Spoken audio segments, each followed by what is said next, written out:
pangako nila is ano po, matutupad po ba? Gano'n. Ako po, pag pinangako ko, ginagawa ko. Hindi ko lamang po alam doon sa iba na pabalik-balik na po sa Senado. Na mapapansin po ninyo, hindi lang 2 beses, hindi lang 3 beses, meron na pong 4 na beses na bumalik na po sa Senado.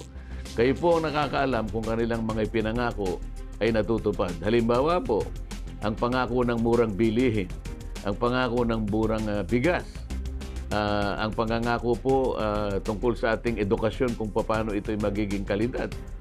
Ang pangako po tungkol sa paglaban sa korupsyon. Hanggang ngayon po, lubog na po tayo sa korupsyon, kaya po lalong lumubha ang buhay ng mga Pilipino. Kayo po nakakaalam. Yung nangako po sa inyo mga senador na ngayon po, mangangako uli sa inyo ng ilang beses kung ito po itinupad nila. Ako po, kung ano yung sinabi ko, ginagawa ko po.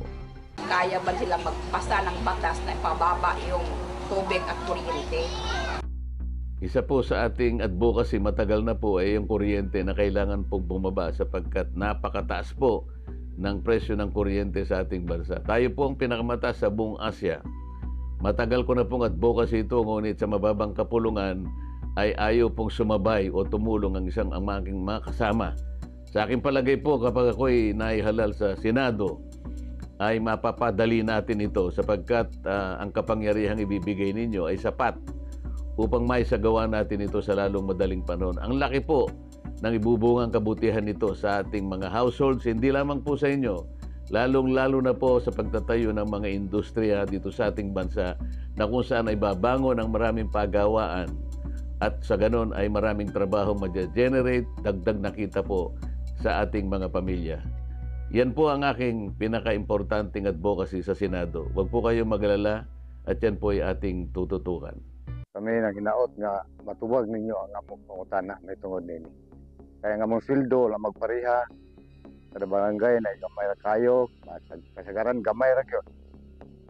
Dayon ang amo lang matubag ninyo ubod sa inyong pamaagi nga makabuhi po sa pamilya nga ang amo madawat nga honoraryo matag bulan. Siguro po itong nagtatanong ay isang manggagawang barangay kung hindi man po isang opisyal ng barangay. Totoo po ang kanyang sinabi ng kanyang honorarium na tatanggap ay napakababa sapagkat yan ay sinuri na po namin.